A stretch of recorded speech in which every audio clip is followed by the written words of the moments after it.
Welcome everybody. It is Q&A with John. I'm John Gary from John Gary TV, and I am here to answer your questions. Actually, I'm going to answer some questions that we've had over the past week, and I want to first thank you for joining us. We are live right now on YouTube and on johngarytv.com, so I hope that you will join the conversation. Mike and Adam are standing by. They're manning the chat room, so jump in, say hello, ask your questions, leave your comments, and we'll try to get to them today.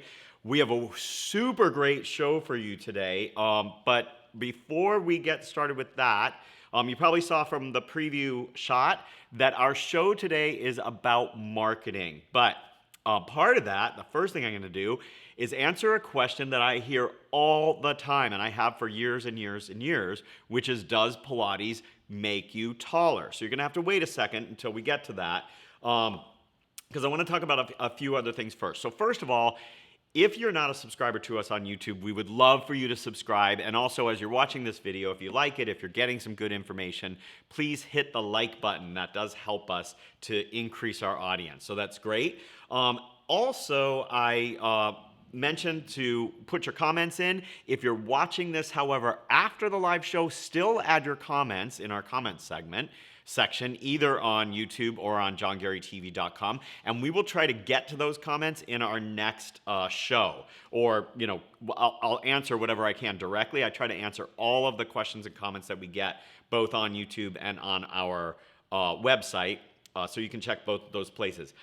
We are also going to put down a whole bunch of information. After we finish this show, we load it up onto our website where you can see it on YouTube as well. But if you want to check it out along with all of the information, for instance, there's going to be an article that goes along with today's video, plus some other videos that we recommend that you watch. We put that all up. I write a quick blog after the show, and then we put that up on my blog on our website, johngarytv.com. So make sure you check that out later and get more information there as well. Okay, so also follow us on Facebook and Instagram. I'm on there all the time, and I love to hear from you guys, and we try to post some fun stuff every day. So it's, I don't know, well, I'll put the links to both Facebook and Instagram, but it's pretty easy. If you look for John Gary, I'm pretty much the only one that pops up. Okay. So, as I said before, we're going to talk about marketing today. Marketing it's such a great topic, and whether you're a Pilates instructor, a group fitness instructor, a personal trainer, if you own a small studio, if you manage a studio, even if you own a larger studio, or really any business, marketing is key to helping to grow your business and to help people know where you are. And I know a lot of times, you know, in the business of fitness, we, you know, our main, I think most people that get into this business don't get in it to make a ton of money. It's not really the kind of profession where you make a ton of money, but you make a huge impact on people's lives. And so if you're one of those people that is kind of a little like, well, I don't like marketing because it feels like I'm selling, and I don't like selling, and I want to just help people. Think about all the people that you can help if you get the word to them. So we're going to talk about how to do that and how to do that with integrity a little while later. I'm actually bringing on a special guest today, my partner, Mike Beauchamp, who is an expert. He has an MBA from UCLA in business. He also worked at United Airlines in management for 15 years.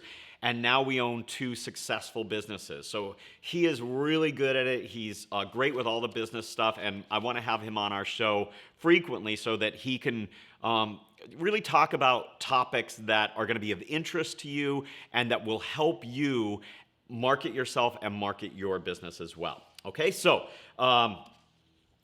back to our first question, which is, does Pilates make you taller? Now, I have seen this question really for about as long as I have known about Pilates. And I started practicing Pilates myself about 25 years ago. So if Pilates made you taller, I would definitely be taller than 5'6", which I'm not. I'm not even 5'6". I'm 5'5". Okay, 5'4 3/4". So I would be like over 6 foot tall if after all this time Pilates made you taller. So it's kind of not my favorite type of marketing, and you see this a lot where you'll see get longer and leaner by doing Pilates, and you know, it's not specifically false marketing, and I'm going to address that in a second. But it's not the most truthful marketing. But it does get a lot of people to look at what you're doing. So I guess in that sense, it's a good thing to get people to hear about Pilates. But let's talk about, does Pilates get you taller first, or make you taller? What Pilates does, so the answer is no, absolutely not, sort of, okay? So Pilates does not grow your bones. It just doesn't. There's no way to do that, unless you haven't yet hit puberty, okay? So, and even then, Pilates is going to help you. It's just your genetics. So what, though, Pilates does is help improve your posture. And this is where this comes from, because if you have poor posture, you're not going to be, so for instance, if I just slouch in my chair here, I don't look as tall as if I sit with good posture. So really, one of the things that Pilates does is help you improve your posture. And there are so many important and great things about that, but aesthetically, what that does is make you look taller, hence longer. It also makes you look leaner, right? So if you took a ball of clay and bunched it all up, a Play-Doh, let's look at like Play-Doh, and bunched it all up, it's short and fat, right? But if I pull on the sides of it and lengthen it, it now looks long and lean. So that's basically what that marketing is telling you, is that Pilates is going to take you from this to this, all right? So you're not really losing weight. We're going to talk about that in a second. And you're not really growing. You're actually just putting yourself in good posture. You're holding yourself at your true height, and that is going to improve how you look overall, all right? So that part of it is true. But, like I said, it gets a little fuzzy if you're telling people they're going to lose weight from Pilates. You're not. Okay, you're not going to lose weight from Pilates. You're not going to lose weight from running unless you're running a lot. You're not going to lose weight from weight training. Those are not, it's insignificant. Yeah, you might lose a little bit, but it's insignificant. Study after study after study after study keeps coming out that says the only way to lose body fat, to lose weight, is to change your diet. That's 90+% of it. So truth in marketing here, saying come on in and do Pilates and you're going to lose 10 pounds in a month, it's false advertising, and it's not good for our industry. And so don't do it. Talk about what the really great benefits of Pilates are and get people in for that. Yes, people are concerned about their looks. Everyone is. That's just human nature. And you are going to look better when you do Pilates for the reasons we just talked about: having better posture, holding yourself better, having better body awareness. So I would actually talk about those things. And so let's talk a little bit about why Pilates is so great. So Pilates is great because it helps create body awareness. So knowing that your shoulders are rounded, all you have to do is, for some people, is just bring awareness to that, and then they open up the front of their shoulders. They use the opposing muscles to help them come into this nicer position, more aesthetic position, and also healthier on your joints, which is super important. It brings muscular balance. So the type of training that we do when you're working with a really good Pilates instructor, they're actually looking at your posture, they're looking at your movement, they're seeing what, whether it's the front of the joint or the back of the joint that's more lengthened or less strong, and they're helping you to correct that. That's how we actually help correct posture and improve the structure of the joint. So that's such great things out of Pilates. The other thing is that it helps to improve your core strength. Now, you've heard that a lot, and a lot of times when people think of the core, they're thinking just of the abdominals.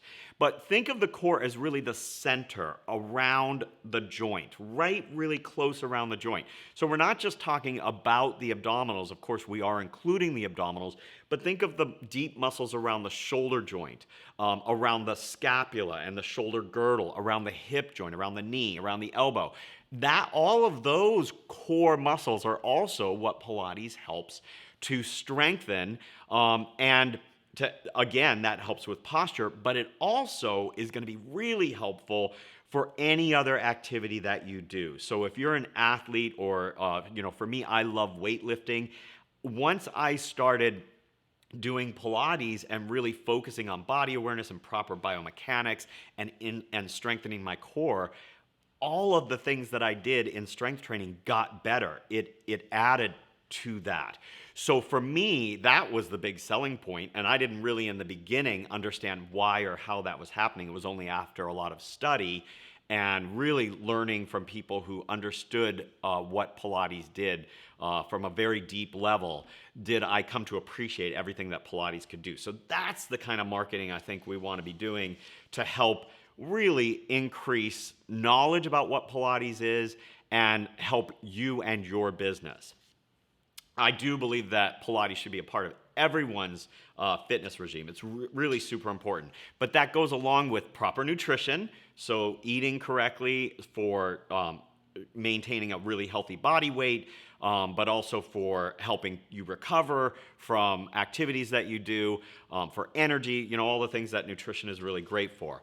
And I do believe that you should do cardio exercise, not as necessarily helping you with weight loss or fat loss, but because it's really good for your cardiovascular system. It's really good for your brain. There's so many good, it's really good for your mental state. There's so many great things about different kinds of exercise. So don't limit yourself. And of course I love strength training. That does help strengthen your bones for sure because you're putting stress on them. It also helps to create tone, and Pilates will do that too. It helps to create that tone.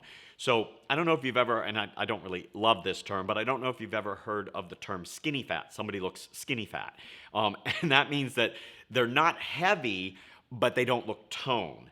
And so Pilates and weight training can help you build kind of the bone density to help those muscles have more tone, the density of the muscle.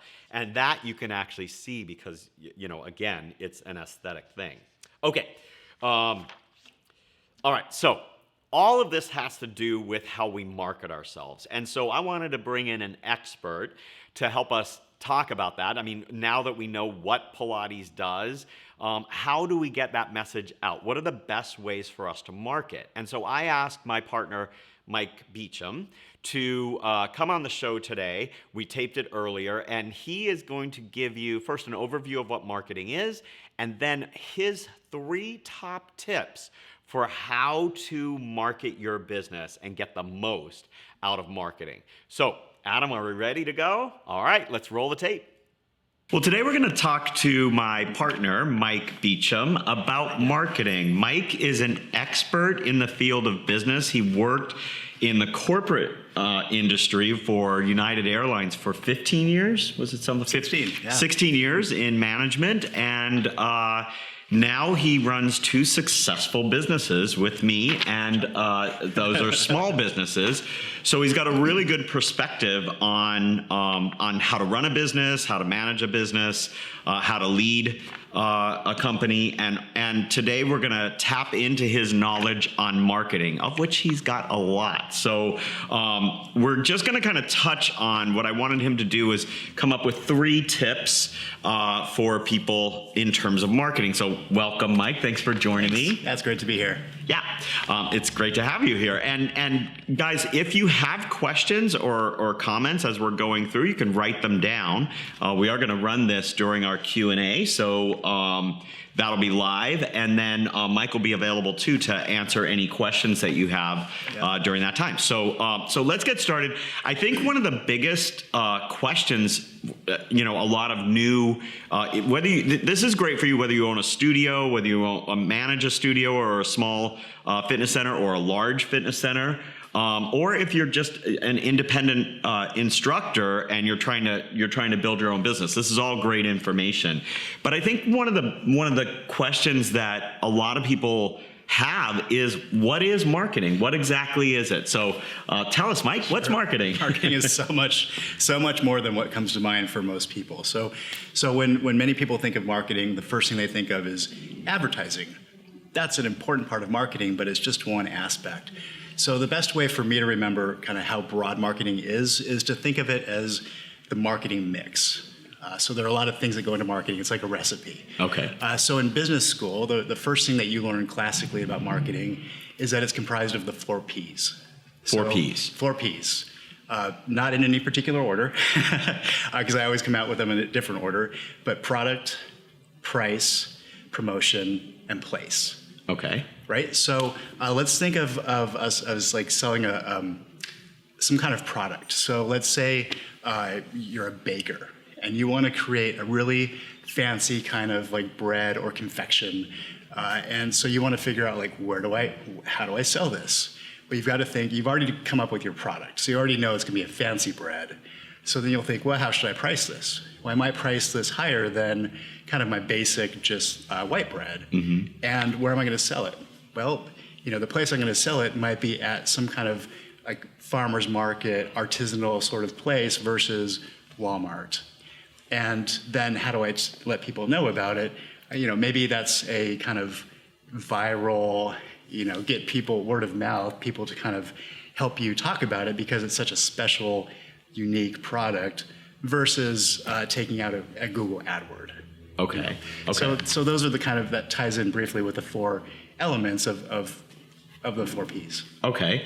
All right, so we have our 4 Ps that you want to think about, and you want to think about marketing as more than advertising. Those, I think, are good takeaways, definitely, from that. Thank you. So what I wanted to do is kind of come up with 3 tips that just anybody can use that would be valuable to them in terms of creating their own successful marketing program for whatever their business is. But we're mainly gonna be talking about brick and mortar, right? Like so actually fitness and Pilates studio or fitness and Pilates personal trainer. Yeah. So that's the product is going to be come and work out at our studio or come and train with me. Yeah. All right. Cool. You came up with 3 great tips. So let's talk about the first tip, which is be true to your product and brand. So tell me what you mean by that. I think I have an idea, but tell me what you think about that. No, it's so the foundation of marketing is that you're selling your brand. You're selling something that you offer. But to do that, you actually have to offer what you say you're offering. You have to offer what you're selling. And I won't go through them now, but in your day-to-day life, you can see many examples of companies that are perfect at that and companies that really stray from what they say they offer, and they don't really. They fall down. They disappoint. So the best way to market is to be true to what you're offering. Offer the best product or service that you can. So depending upon who your target market is, what you're offering, whether it's private training, class-based, cross-training, a niche, or several different things.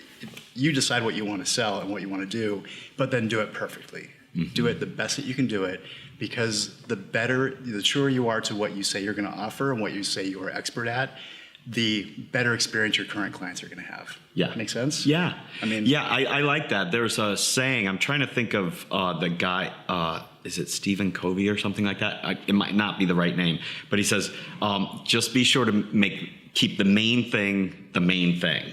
Yes. Or something like that.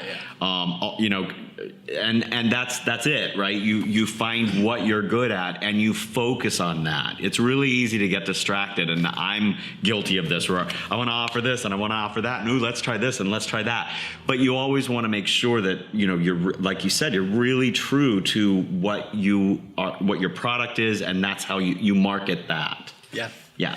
Yep, cool. You've got to. And what that does, in part, is not only are you true to what you're offering and what you're marketing, so that your marketing is more effective once new people find you, but your current clients are going to have the best darn experience that they can have, so they're going to end up telling more people about you. Yeah. And referral marketing is going to be the cheapest, most effective way to get new clients in your door.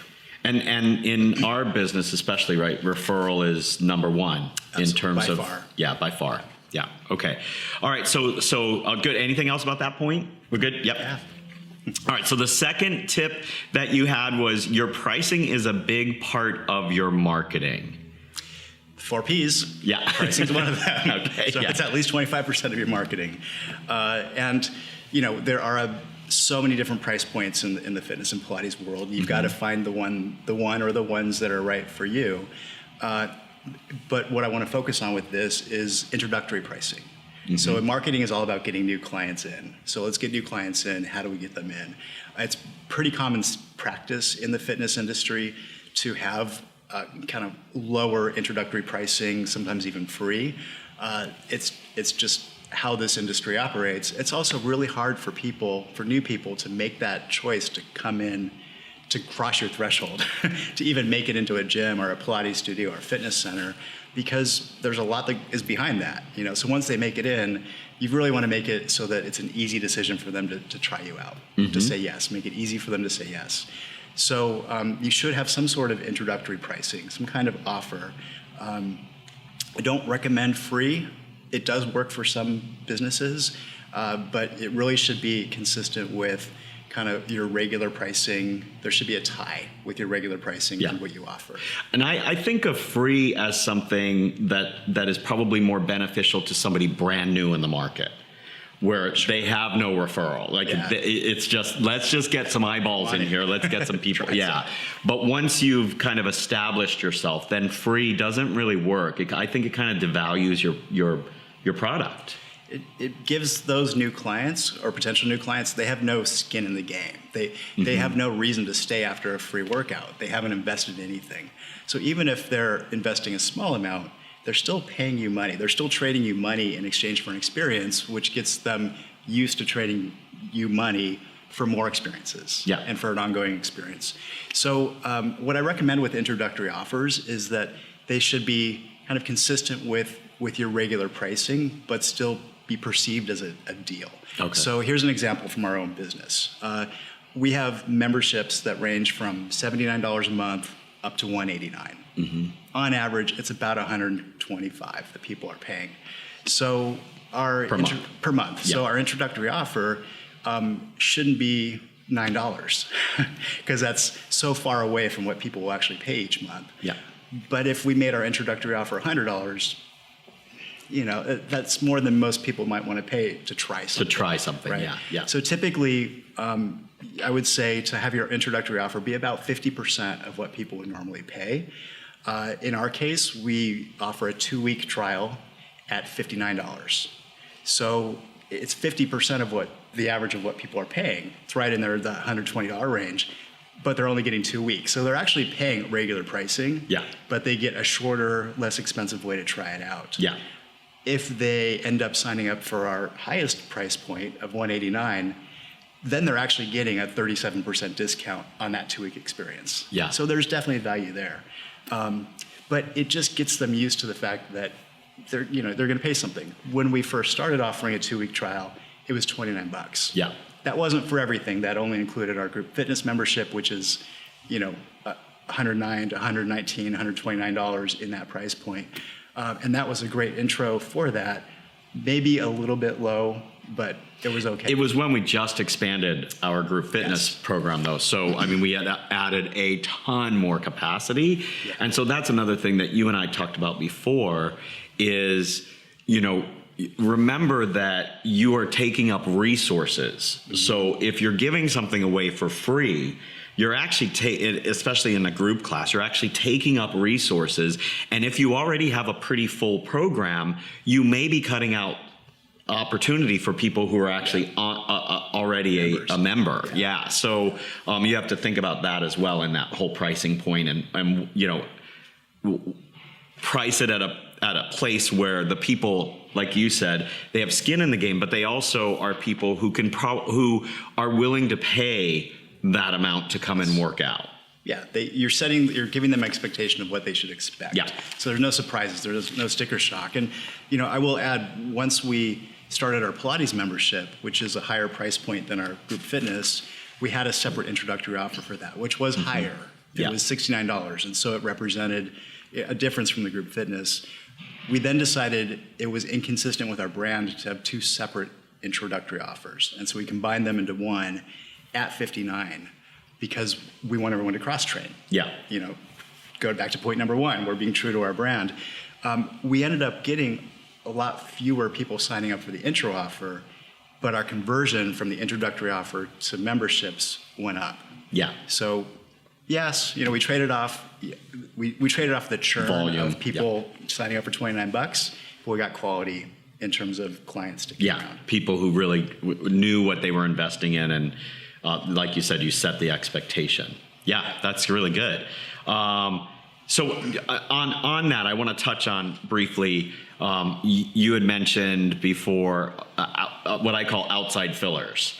So, you know, you have your own introductory offer, but there's a lot of opportunity out there, if you want to call it that, to have other organizations kind of sell your product for you. Sure, of course. So, you know, we're all familiar with Groupon and other daily deal type sites. ClassPass is a little different variation, but basically, you know, companies that are doing a ton of marketing to get new eyeballs to your service. That's great if you're new, if you need to get new eyeballs, or if you have a new product or service that you're offering, you know, maybe a new class format. We've used those in the past, but really, really targeted. And I look at that as extra. You know, our business should be totally and is sustainable without those. Mm-hmm. I don't count on those. We count on our regular introductory offers and our client referrals. Yeah. But they're extra. And I feel like I could turn them off at any point and really not be hurt much. Yeah. They don't help much. They won't hurt much. But to the extent that they help, I'll take that incremental help. Yeah. It also, I'm going to ask you, do you think it would be good for the person who say they own their own studio, they basically teach full time at their own studio, they have one or two other, and they don't have a lot of time to put into marketing and stuff like that, or money, it might be do you think it's a good option for them? I mean, it's cost effective. Yeah. Because you're not paying any money to market. It's an opportunity cost. The space that person occupies is a space that somebody else, a current client or somebody paying a higher introductory offer could. Yeah. So if you've got capacity, then it's marketing that isn't necessarily free because it's taking up space, but you're not paying for it to be done. Yeah. Okay. Yeah, okay. Cool. All right. So then our third tip is referrals are number one, but probably not all you need. Yes. So referrals are, you know, fitness is very local, and it's a very personal experience, and Pilates, and so people tend to talk about it when they're enjoying it, and they tell their friends, and it's something that people want to. Because it's so hard for people to get themselves across the door and to go and try a new fitness experience, they want to do a lot of research. They want to hear about it. They want to know. So referrals are critical. Once people are referred by people they trust, they're more likely to come and actually stay. For us, between referrals and word of mouth, which is really it's referrals where people can't remember or don't want to say who told them. Yeah. It's about 65% of how we get new clients, 60 to 65%. So it's a huge part, and that hasn't changed. That number has been consistent for, 5 years now. We track it. You've got to track where you're getting your clients from. But the rest comes from walk by, drive by, which is become a bigger number as we've gotten better location, but we pay premium rent for a better location. Mm-hmm. So we're paying it, our rent is part of our marketing. So to maximize that, we have big banners on our windows. Not every landlord will allow that, but if you can do it, do it. Have really fun pictures and images. Put your introductory offers, if you have them, right in your windows. It gives people a chance to check you out without having to walk in those doors, which is a tough decision to make. So definitely try to maximize your walk by, drive by with as much signage as you can get.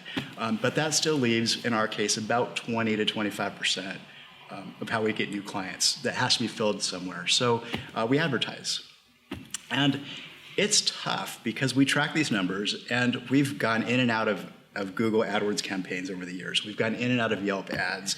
We've gone in and out of Facebook ads, and those numbers don't seem to change. The dial never seems to move from any given campaign, but we still try. What I do know is that when we pulled back from all of our advertising, the number of new clients dropped Yeah. by a lot, by Yeah. double digits. Yeah. Yeah. So advertise. Yeah. But since it can be tough to track. I would say if you're just starting to advertise, try one. Start with Facebook ads or Google AdWords or print. Start with something and track that for 1 month to 3 months. And if you see an uptick from that, keep it. Yeah. If you don't, then try something else. If you see an uptick and you keep it, then add something else, layer it in. If you see even more people, then keep it. Keep in mind that our businesses are cyclical and seasonal. So there are better times to advertise, like the beginning of the year or pre-summer, in the fall, depending where you are. In some cases, in places where it's cold in the winter, the fall is a great time to advertise because indoor fitness is required. In Southern California, the fall is our slowest time because people can still be outdoors. Yeah. So the point is to try different means of advertising, but don't get frustrated if you don't see an immediate uptick. It takes time. It takes impressions. There's a lot of research out there on this, but on average, it seems to take between 8 and 12 impressions for people to actually contact your brand after they've heard about you. Yeah. So 8 to 12 impressions. That's 8 to 12 times of hearing, John Gary Fitness and Pilates, John Gary Fitness and Pilates. Somebody told me about John Gary Fitness and Pilates. Oh wow, there's this Facebook ad. Oh my gosh, I just see, I got this mailer, and eventually they'll come in. Yeah. Or they'll call. They'll check it out. Or when somebody refers, they'll actually say, hey, Yeah. I'm gonna join you. And part of that for me is, it's sometimes people see it and that's cool, but they're not ready to start a program, or they're not ready to switch what they're currently doing to do something else. So, but it's in their head now. And then they see it again and, you know what, I am going to try that the next, blah, blah, blah. But if you don't put it out there again, then when they're ready to, they're getting, what was the name of that? And so it's not right there. So that's why I think those multiple impressions make such a big impact, because you have to, timing is everything, right? So you want to be there when that person is ready to make their decision. Glad you brought that up. Strike while the iron's hot. Yeah. So you've got to be there. You have to be there. Yeah. So But it's marketing, expensive to it be can be everywhere at once. Yeah. But you were talking about, kind of what percent of your budget should be marketing. Yeah, so you could spend it all, right? It's easy to spend it all. It's easy to go, yeah. But it should be, there are, in our industry, best practices, research says that it should be about 10% of your annual revenues on marketing, which That's a lot. It's a lot. I've heard that number over the years, and I can't reconcile myself to that given everything else that goes into our budget. We can't afford to spend 10%. Then again, how can we afford not to spend money on marketing? Right, yeah. So I hadn't been able to reconcile that, and I finally figured it out where, we're actually already getting about 70 to 75% of our new clients from referrals, word of mouth, our signage. So I don't need to spend money to market to them, other than maybe that eventually that additional impression helps. Yeah. So I really need to focus on the 25% of our business that's coming from advertising. So if I look at that, then really I only need to spend 25% of 10% or 2.5%. Guess what? Guess how much That's what we spend. Yeah. we spend. That's great. Now, Yeah. now that'll be Now the it'll- guideline for the budget, but it's ended up what we've spent that made sense. Yeah. So maybe 10% is right. If you don't have any word of mouth, if you're starting from scratch, you should probably plan on 10% of your budget, at least, to get new eyeballs. But once you get referrals, you can ramp that down until you reach that magic number. Yeah. Cool. Well, thank you so much. And Mike, you put this together in a brief article that we're going to put in the notes. So you'll see that in the description, a PDF that you'll be able to download. That'll be on our website when I post this as a blog. So you can go to johngarytv.com and go to my blog post, and you'll see the PDF for that. I'll attach it there. Thank you so much. Awesome. You're welcome. Great information, and I look forward to having you on again. All right. Sounds good. All right, Mike. Thanks a lot. Bye, guys. Back to you, John. All right. Thanks, Mike. I appreciate that. And so, again, If you've got any questions or comments about marketing, please put those in the comment section, and I'll have Mike get on them and answer them, and we'll have him back, of course, for other. I want to have him back for some other business stuff, as I said. So the other thing I wanna say is that Mike actually wrote an article about this topic, and on my blog later on, I'll post the PDF so you can actually download the article as well. It's really good. So I'll put that up there a little bit later. So the next thing I want to do, I want to talk a little bit about the videos that we posted this past week, just to catch you up. So this past Friday, I did a workout, fitness workout, and it was lower body and core with a med ball. So really fun workout. Be sure to check that out. And then on Monday, we released a full workout that was another intermediate reformer workout, kind of more traditional exercises. I think you'll like that one as well. And then just yesterday, God, it seems like so long ago, Adam, but just yesterday, I did a Pilates mat and circle and resistance band workout. And that one was cool because I did sets of exercises, and I first did like 3 exercises with Pilates mat exercises without equipment, and then I did them all with a circle, and then I did all of them with a variation using the band, and I talked about the differences of using each one. So I think you'll find that both a good workout and also really good information, so check that out as well. Since our broadcast 2 weeks ago, since our Q&A on how to pass your Pilates exam, I've gotten a lot of great feedback, so thank you for all of the comments about that. And I want to bring up a couple of those right now because I think it's exciting. First of all, Jane Heath from the UK said that the information was invaluable, and she's right now in the middle of taking her exam. She took her practical and did well on it, and she's going to be taking her written soon.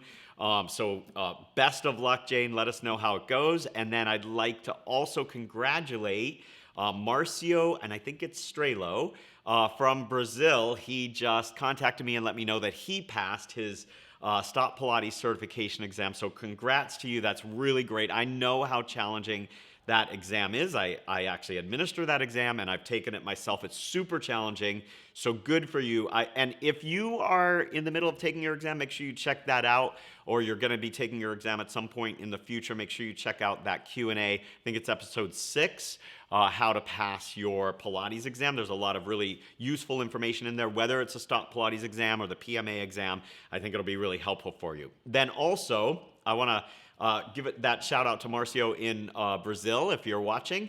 I know he's going to be coming to our studio to take the Injuries and Special Populations course in July, so I look forward to seeing you then. But I may also be seeing you before that, because I'm going to be coming back to Brazil this summer.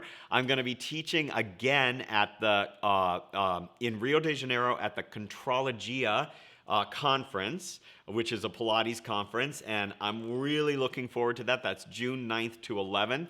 So I hope that you will join me there if you're going to be in Rio, or just come along. It's super fun. I love that conference. So I'm looking forward to that again.